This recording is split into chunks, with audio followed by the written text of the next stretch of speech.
Hello everyone, welcome back to the new video. Previous section में हमने किया था ऑर्बिटल्स एंड क्वांटम नंबर्स के बारे में। आज हम करेंगे shape of atomic orbital. Atomic orbital S P D F ऐसे होते हैं, तो आज हम इनकी शेप देखेंगे। सबसे पहले हम बात करते हैं एस ऑर्बिटल की। एस ऑर्बिटल की शेप स्फेरिकल होती है, मींस राउंड।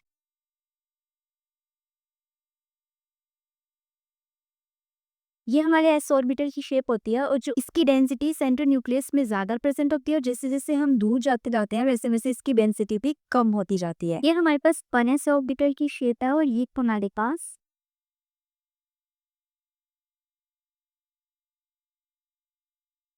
2s ऑर्बिटल की शेप है। 2s ऑर्बिटल की डेंसिटी है वो फर्स्टली डिक्रीज होती है, फिर उसके बाद वो इंक्रीज होना शुरू हो जाती है और जब वो एक मैक्सिमम पॉइंट पर पहुंच जाती है उसके बाद फिर वो डेंसिटी दोबारा से डिक्रीज होना शुरू हो जाती है। अब इससे हमें ये पता चलता है कि जो एस ऑर्बिटल की शेप है वो स्फेरिकल है, मींस जो हमारे पास प्रोबेबिलिटी है फाइंडिंग द इलेक्ट्रॉन किसी भी डायरेक्शन में वो सेम है। चाहे हम इधर को चले जाएं चाहे हम इधर चले, पर ऑलमोस्ट हर डायरेक्शन में सेम ही होता है। तो इसलिए हम जिस भी डायरेक्शन में इलेक्ट्रॉन को फाइंड आउट करेंगे हमें सेम प्रोबेबिलिटी का इलेक्ट्रॉन मिलेगा। और जो हमारा साइज है एटॉमिक ऑर्बिटल का वो इंक्रीज होता जाता है जैसे हमारा n means principal quantum number increase होगा। जैसे एस का साइज 1s का छोटा होगा, 2s का उससे बड़ा होगा, फिर 3s का उससे वो बड़ा होगा, 4s का उससे भी बड़ा होगा। तो ऐसे ऐसे जैसे हमारा प्रिंसिपल क्वांटम नंबर इंक्रीज होता है वैसे वैसे हमारा ऑर्बिटल का साइज भी इंक्रीज होता जाता है। नेक्स्ट हम पी ऑर्बिटल की बात करेंगे। जैसे हमारे पास एस ऑर्बिटल स्फेरिकल था, पी ऑर्बिटल हमारे पास टम्बल शेप का होता है जिसमें हमारे पास दो नोड्स प्रेजेंट होती हैं जो प्लेन के आइदर बोथ साइड्स में प्रेजेंट होती हैं। तो ऐसे जैसे कुछ हमारा पी ऑर्बिटल का शेप होता है और जैसे इस प्लेन में मेरे पास ये नोड्स प्रेजेंट है तो यहाँ पर मेरे पास डेंसिटी की जो प्रोबेबिलिटी होगी वो 0 होगी इस प्लेन में। और टी में हमारे पास 3 ऑर्बिटल प्रेजेंट होते हैं। तो वो 3 ऑर्बिटल कौन से होते हैं? इनकी एक्स, कुप्पी वाई और कुप्पी जेड। ये तीनों ऑर्बिटल सेम होते हैं, इनमें डिफरेंस कुछ नहीं है, बस एक्स वाई और जेड इनके प्लेन डिफरेंट होते हैं। मीन्स ये जो नोड प्रेजेंट होगी, जो ये नोड्स प्रेजेंट होंगी वो 2p x में x प्लेन पे प्रेजेंट होगी, y 2py में y प्लेन पे प्रेजेंट होगी और 2pz में z प्लेन पे प्रेजेंट होगी। अब मैं आपको ड्रॉ करके बताती हूँ कि इसका एक्चुअल स्ट्रक्चर कैसे बनता है। तो जैसे हमारे पास 2p x 2py 2p तो 2px का मतलब स्ट्रक्चर बनेगा। अब जैसे ये y एक्सिस है, ये z एक्सिस है, ये x एक्सिस है, तो मैं यहाँ पर x एक्सिस के ड्रॉ करूंगी लेफ्ट को। तो ये मेरे पास बन गया कुप्पी x। अब यहाँ पर कुप्पी y है तो मैं y एक्सिस के अराउंड ड्रॉ करूंगी। ये कुप्पी y बन गया। अब यहाँ पर z एक्सिस में देखिए मेरा 2p z बन गया।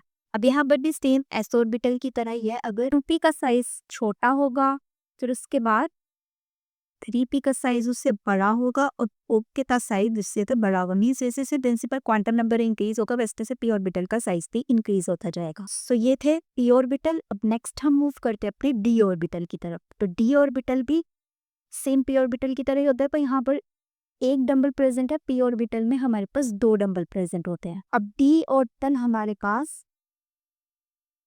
3 4 5 प्रेजेंट होते हैं, तो हमारे पास यहाँ पर हम 5 स्ट्रक्चर ड्रॉ करेंगे। तो उनकी सबसे पहले मैं आपको नाम बता देती हूँ टी ऑर्बिटल के, 5 टी ऑर्बिटल्स के। सबसे पहला आता है d x y, d y Z,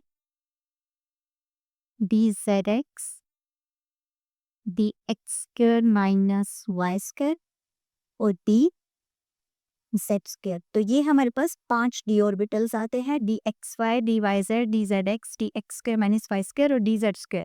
अब हम इसको ड्रॉ करेंगे तो जैसे यहाँ पर हमारे पास एक्स और वाई है तो हम एक्स और वाई दो एक्सिस लेंगे। यहाँ पर वाई और जेड है तो हम वाई और जेड लेंगे। यहाँ पर जेड और अक्स है तो हम जेड अक्स लेंगे। उससे पहले हम इनको ड्रॉ करते हैं। तो ये एक्स की वाई, जेड की एक्स, वाई, ये जेड। जो हमारा ऑर्बिटल बनेगा वो एक्स और वाई के बीच में बनेगा, एक ऐसे और एक ऐसे। वैसे यहाँ पर जेड वाई वाला ऐसे और एक्स जेड वाला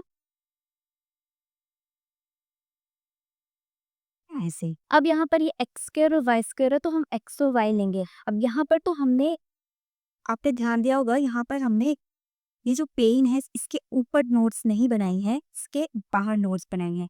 लेकिन जो dx के माइनस पाई स्क्वायर है इसमें हम प्लेन के ऊपर नोट्स बनाएंगे। ये हमारी x नोट, ये हमारा y नोट, और वैसे ही यहाँ पर dz स्क्वायर में हम z में नोट बनाएंगे। और यहाँ पर हमारे पास एक सर्कुलर रिंग भी बनती की। तो ऐसे हमारे पास के 5 d ऑर्बिटल के स्ट्रक्चर आते हैं। अब जो शेप होती है वो फर्स्ट 4 d ऑर्बिटल की सेम होती है। आप देखते हैं कि सेम शेप है, और फिफ्थ वन जो है वो इनसे डिफरेंट है, लेकिन जो एनर्जी है वो इन पांचों की सेम होती है। क्योंकि यहाँ आपको पिछली वीडियो में बताया था कि हमारी जो ऑर्बिटल हैं वो पांचों सेम एनर्जी के प्रेजेंट होते हैं। तो वैसे ही यहाँ पर ये जो ऑर्बिटल्स है इनकी शेप भले ही डिफरेंट है दूसरे से, मतलब चार की सिमिलर है, एक की से अलग है, लेकिन इनकी जो एनर्जी है वो पांचों की ही सेम है। अब यहाँ पर मैंने एनर्जी की बात की है, तो नेक्स्ट हमारा टॉपिक आता है एनर्जीज ऑफ ऑर्बिटल्स। तो अब हम नेक्स्ट करते हैं एनर्जीज ऑफ ऑर्बिटल।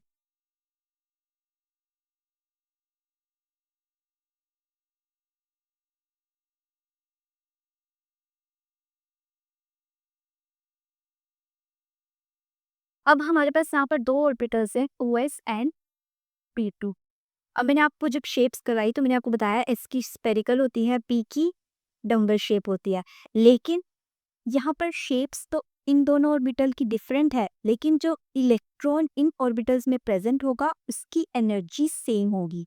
ये जो 2s का ऑर्बिटल है और 2p का ऑर्बिटल है, इन दोनों में जो इलेक्ट्रॉन प्रेजेंट होंगे उनकी एनर्जी सेम होगी। रेदर इनके स्ट्रक्चर में डिफरेंस है लेकिन इनकी एनर्जी में डिफरेंस नहीं होता। तो जो सेम एनर्जी वाले ऑर्बिटल्स होते हैं उनको हम बोलते हैं डीजेनरेट ऑर्बिटल्स।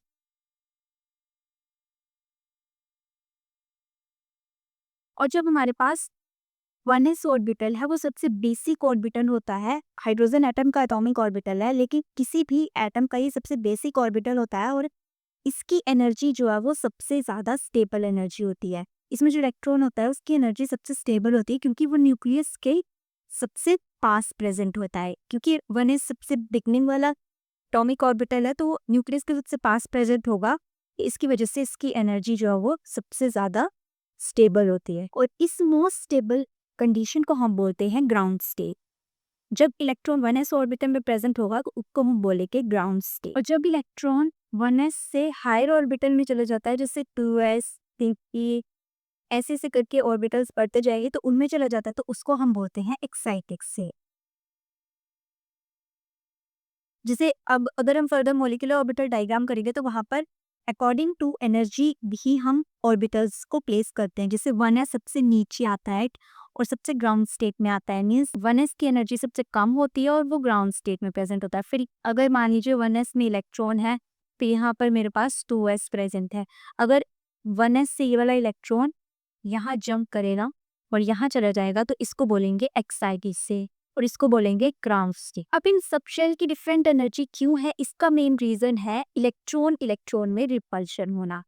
एक तो सबसे पहले तो एटम स्ट्रक्चर की इलेक्ट्रॉन और न्यूक्लियस के बीच में अट्रैक्शन होती है, लेकिन जो यहाँ पर इलेक्ट्रॉन प्रेजेंट होते हैं उन इलेक्ट्रॉन की आपस में रिपल्शन होती है।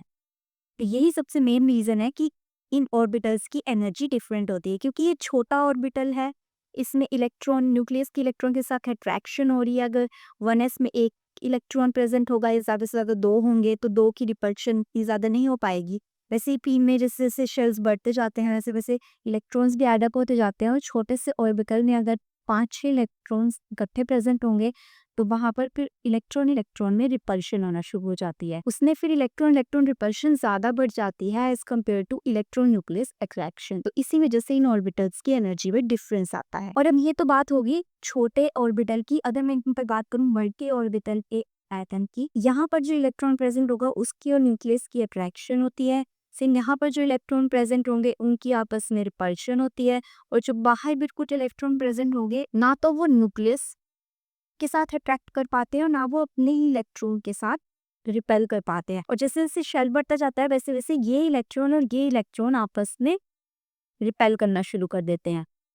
तो ऐसे ऐसे जैसे जैसे साइज बढ़ता जाता है वैसे वैसे इनकी रिपल्शन भी बहुत ज़्यादा बढ़ती जाती है, जो कि न्यूक्लियस और इलेक्ट्रॉन के अट्रैक्शन से ज़्यादा होती है, जिसकी वजह से ये इनकी एनर्जीज बढ़ने लग जाती है, मीन्स ये अनस्टेबल हो जाते हैं और इनकी एनर्जी बढ़ने लग जाती है। अब जो ये आउटर शेल इलेक्ट्रॉन है, इनको इनर शेल वाले इलेक्ट्रॉन इस न्यूक्लियस से शील्ड कर रहे हैं, मीन्स उनके आगे दीवार बन के खड़े हैं। तो जो न्यूक्लियस का इस इलेक्ट्रॉन आउटर मोस्ट इलेक्ट्रॉन पे चार्ज होगा, जब इनर वाले इलेक्ट्रॉन इनको न्यूक्लियस से शील्ड कर रहे होंगे, तो उसको हम बोलते हैं जेड इफेक्ट में इफेक्टिव न्यूक्लियर चार्ज। और ये अट्रैक्टिव और रिपल्सिव फोर्सेस डिपेंड करती हैं कि कौन सा शेल प्रेजेंट है और उसकी शेप कैसी है। एस ऑर्बिटल के इलेक्ट्रॉन ज्यादा शील्ड करते हैं अपने आउटर इलेक्ट्रॉन को न्यूक्लियस से, लेकिन और पी ऑर्बिटल वाले डी ऑर्बिटल से ज़्यादा शील्ड करते हैं अपने आउटर वाले इलेक्ट्रॉन्स को। तो ऐसे ऐसे ये शील्डिंग इफेक्ट जो है वो एस ऑर्बिटल में पी ऑर्बिटल के कंपैरिजन में ज़्यादा होता है और पी ऑर्बिटल में डी ऑर्बिटल के कंपैरिजन में ज़्यादा होता है। So that's all about the shapes and energy of the orbitals. तो मिलते हैं नेक्स्ट वीडियो में, तब तक के लिए कीप एक्सप्लोर एंड लर्न ज्ञान विद विज्ञान।